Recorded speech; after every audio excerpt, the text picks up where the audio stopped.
What's up everyone, John from ARTV. It's almost the end of the year, which can only mean one thing for a music critic. It's time for the year-end countdown, starting with the top 25 worst, the most abominable, the most horrifying and horrible songs of 2015 that I've been waiting to tear into all year long. Now before we get into the video, I have to give a quick thank you to everyone who has subscribed to ARTV, make it become a bigger family because we've more than doubled in size in the past year. We were on a Watch Mojo list, we got to collaborate with the Needle Drop, Spectrum Pulse, meeting up with him in real life. It was just an unbelievable year. Thank you so much to everyone who's here, and if you're just subscribing now, thanks for watching. I hope you enjoy the video. Let's kick off this list with number 25.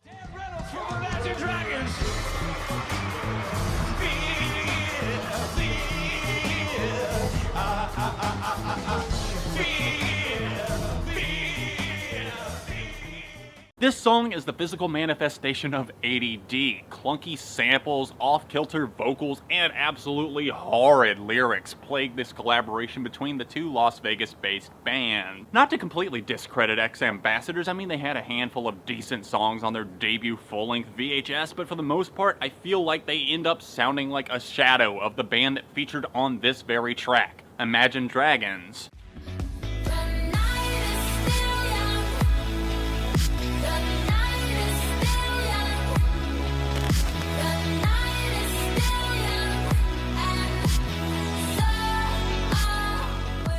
Even when Nicki Minaj is at her absolute worst, at least I could pick her out of a lineup. Unlike on this EDM pandering tune that sounds like it's begging to be played at last call at your local bar, as you stumble home too drunk to even realize the words that are going into your head and that you're singing along with. This is one that you're not going to remember in 12 months from now. No one is. No one's going to be singing Minaj's praises for this one, and I just feel like she sounds totally lifeless, like somebody hooked a vacuum up to any personality that she might have had and then just went to town.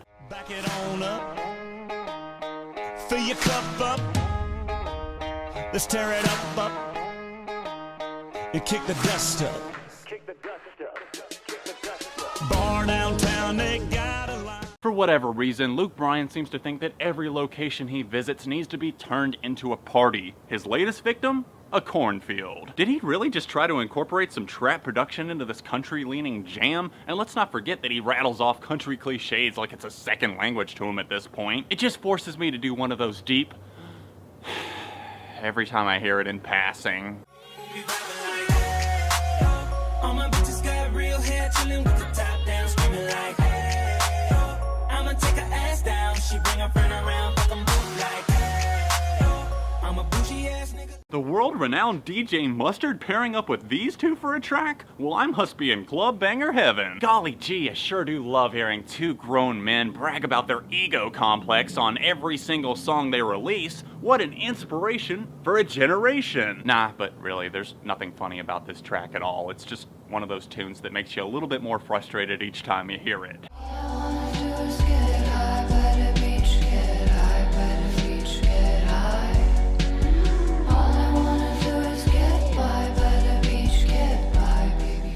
All I can ever hear when this song plays is my own personal Justin Bieber interpretation I did of the track for the opening sketch on my Lana Del Rey review. In fact, I got a lot of rave reviews and a lot of positive comments there. People said I added a lot of charm and charisma to the tune.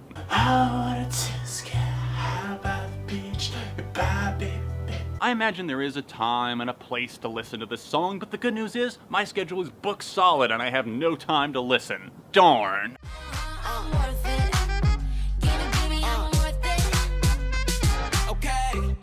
Bring it back like she loves some. Bring it back like she loves some. In the club with the lights off, but you acting shy for. A Kid Ink stumbles into a song surrounded by 5 different voices. How many mindless, incoherent rap verses does it take for him to completely suck any ounce of life that might have been there to begin with out of the track? The answer is 1, of course, but because it's Kid Ink, he has to throw some salt in the wound and copy and paste his opening remarks for his second verse. Oh, in Fifth Harmony, way to turn the lines of progress in music completely backwards. Why not treat your man as an equal rather than having him do things for you because you're worth it? Did we learn nothing from Iggy Azalea last year? I'm like, baby, how you doing? I'm trying to roll with you. Bust a couple moves. Squad! 1738, blah, blah, blah, mindless, incoherent rambling. Why the hell did we make this dude famous again? Well, I take a bus from the leaves of the devil, and it carries me on to the other side. Disturbed likes weed. Disturbed makes butt rock song about smoking weed. Douchebags everywhere somehow love this intolerable track. See, these are the songs that are making America go backwards. This is the reason that marijuana isn't getting legalized in some of our states. Thanks, Obama. Just like they say in the song, till the dawn, let's Marvin Gaye and get it on. And when you leave me all alone. In what has to be the whitest song I've heard since Afternoon Delight, we see two lovers discussing their affair in the most unsexy and unflattering way I think I may have ever heard. Musically, I suppose it's innocent enough, that is until we get to the second verse of this thing, whenever they throw in those rattling hi-hats, the booming bass, and then, of course, the shouted haze in the background to give it the hip-hop appeal. And of course, this all comes in on Meghan Trainor's verse of the Charlie Puth track, which only makes her seem even more like the devil incarnate to me. Find a boy who is down for the chase, putting in the time that it takes to be fly as a mother. Where do the good pop songs go to hide away? You know, I've never actually thought about it and I've never really looked for them. Let's see what we can find.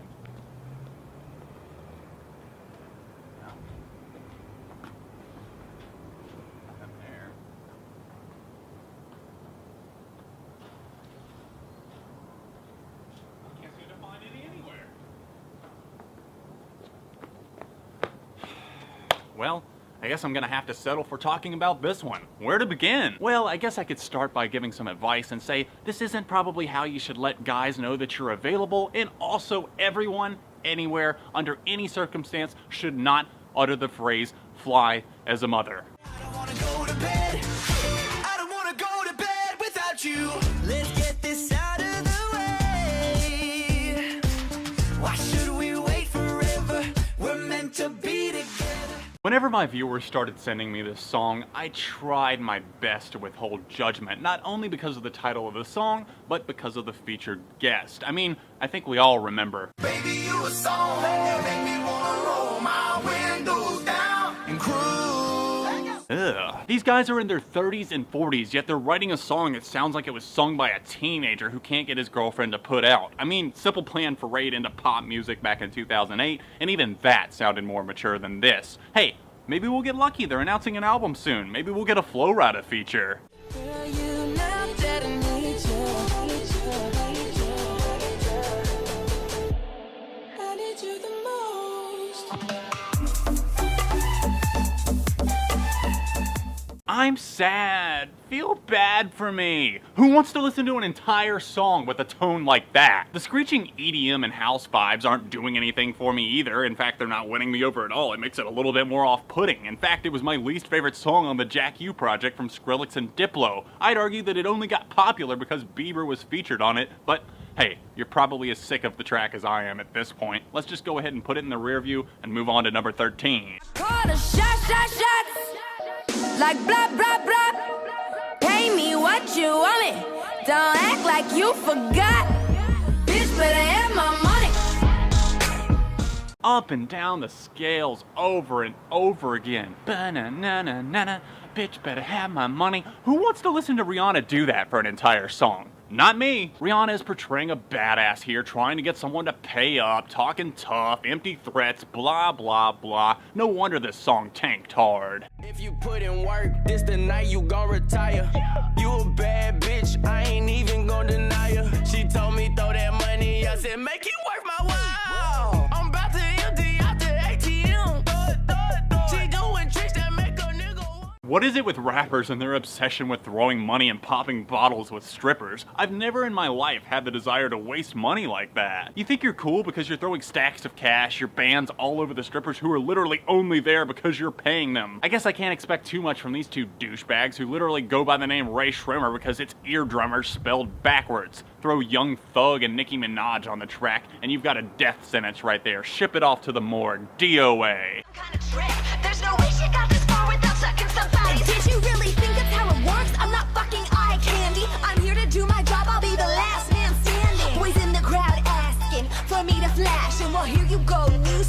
ignorant, and that's that. Because ranting in a song always gets so much accomplished, right? It's clear that this alleged Christian group are upset that their lead singer gets treated the way she does for the simple fact that she's a woman. I don't think that's cool. Sexism is definitely alive and well, and that's unfortunate. I can't imagine being in her shoes. But the fact is, she wrote one of the most obnoxious and ear-grating songs of the year. These horrible electronic sounds coming out of a supposed rock band, and plus the lyrics that sound like they were written by an angry prepubescent teenager just don't do anything for the track at all. I had a friend send me this song saying, "Oh, you've got to check this out, it's so cool." And I said, are you serious? Really? This is the music that you actively choose to listen to? Okay. You got that 9 to 5, but baby, so do I. So don't be thinking I'll be home and making up the past. I never learned to cook, but I can find a hook. Sing along with me, sing along with me. Hey, you gotta know. I'm just sorry for anyone who actually ends up getting stuck with this woman. I mean, this song is just a list of demands and qualifications. I didn't know love was supposed to feel like a job interview, but hey, thanks for the advice, Megan. Now I know.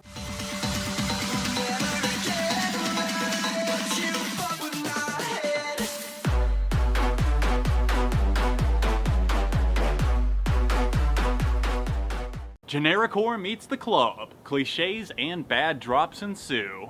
Watch out, oh watch out, oh watch out, yeah. I smash out, I smash out, I smash out, yeah. I'm spending on my fucking pay. Yeah, this song is awful, but to be fair, the man sounds just as uninterested in what he's saying as I am in listening to what he has to say. At least Riff Raff brings some energy and charisma to a track and doesn't take himself too seriously, unlike this look-alike knockoff that thinks it's cool to quietly murmur about swag, money, and headbands, and plus there's only one man that can actually pull off being the cool guy in the shadows, and his name is Todd, and in fact, I'm pretty sure he'd hate you. We are the new Americana.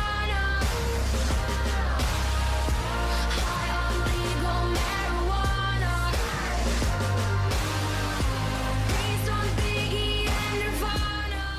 Is it wrong that I have to fight back intense laughter every time I hear the chorus of this song? I just can't help it because I hear her fans calling her some sort of revolutionary musical genius when all I hear is a combination of Ren Weaver and Avril Lavigne, except with less emotion and depth. New Americana takes itself so seriously, like it's leading this big climactic revolution, when in reality it doesn't realize that it's just shoving a fucking stupid empty hook right down our throats. We are the new Americana. High on legal marijuana. Get the hell out of here with that shit. Every time I hear it, I just want to throw it out a damn window. When I was a kid, I spent my Saturdays blowing on Nintendo games. The newest thing was Lion King, and I can feel the love. It's unbelievable. This is as good as it gets. It's unbelievable. BuzzFeed and similar sites have turned 90s nostalgia into a constant stream of articles in recent years, unfortunately, as many of you may know. This track is those lists in song form. In fact, I wouldn't be surprised if the BuzzFeed staff has a co-writing credit on the track. What exactly is unbelievable about any of the lines on this track? You're literally just listing things that happened in the 90s that aren't even revolutionary ideas anymore. It just sounds like an obnoxious third grader recapping his day with no conscious stream of thought. He's all over the place. He's rambling. He's ADD. You can't even understand where he's gonna go next. And that's this song. Wait, is this what I sounded like in third grade? If so, I have to genuinely apologize to my parents. I'm so sorry. You smoke pot, do it. You love peace, do it. But I don't give a fuck. I ain't no hippie. So this is what we're calling singing these days? I mean, Miley's adventure with her dead pets, aka the Flaming Lips, just brought travesty after abomination, but this is the absolute worst of them. I just don't understand. Can someone please explain to me how anyone would find these lyrics or this style of singing appealing? Yeah, smoke pot. Yeah, love peace. But I don't give a fuck. I ain't no hippie. I'm terribly sorry, Miss Cyrus, but you seem to be so far up your own ass that you can't see that that makes zero sense whatsoever. You love peace, yet you don't give a fuck? Psh.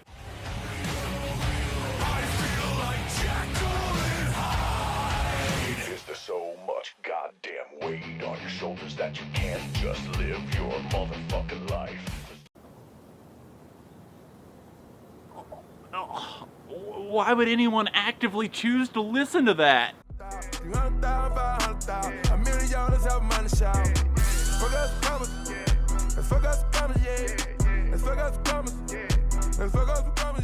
Apparently auto-tune gibberish is just really big these days. Future's fans have been saying things like he's an absolute savage on this track, but first of all, no he's not by any means, and second of all, how many times did you have to listen to that track before you actually understood what he was saying? The man speaks of nothing other than blowing stacks of cash, his enemies, drinking and smoking, yet somehow this is creative. Somehow this is different from the other 1,000 rap songs that talk about the exact same thing. Please.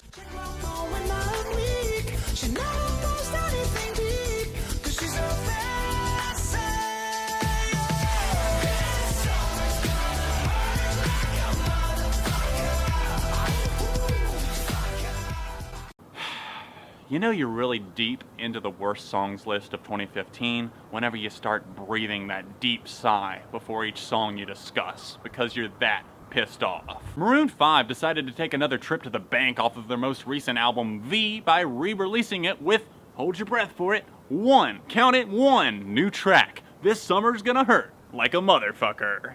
Now watch me whip, now watch me nay nay. Okay. Now watch me whip, watch me nay nay. Why me do it? Now watch me whip, watch me nay nay. Okay. Now watch me whip. Shouting at people to watch you do dances not even created by you is literally the worst idea I have ever heard for a song. Silento, however you say it, you're a one-hit wonder, a talentless hack. How did we let this song go top 5, America? All he's doing, if you read through the lyrics of this track, he's listing dances created by other people, the stanky leg, the whip, the nay-nay, and somehow this was a viral trend that went top 5 on the Billboard Hot 100. Look, I understand a lot of music listeners are mindless drones that will listen to whatever the mainstream feeds them, but this song literally has no substance to it. How does anyone listen to this track and they're like, you know what, that was actually pretty great, that was a dope song, I'm gonna throw that in all of my playlist and send it to all of my friends. You know what, I'm just gonna cut myself off here before my rage boils over and I have a heat stroke in the middle of winter. Thanks so much for watching the top 25 worst songs of 2015. Keep in mind this was just my personal list. Don't take it too personally or get offended if I did trash some of your favorite artists. A lot of it was done for comedic purposes, even though I do genuinely dislike or else hate all of these songs presented to you. Don't forget to smash the like button here, subscribe to the channel, because friends don't let friends go unsubscribed. If you're new, I hope you stick around. Don't forget I'm releasing year-end countdown list every Friday in December this year. Thanks so much for watching. I'll see you guys next week.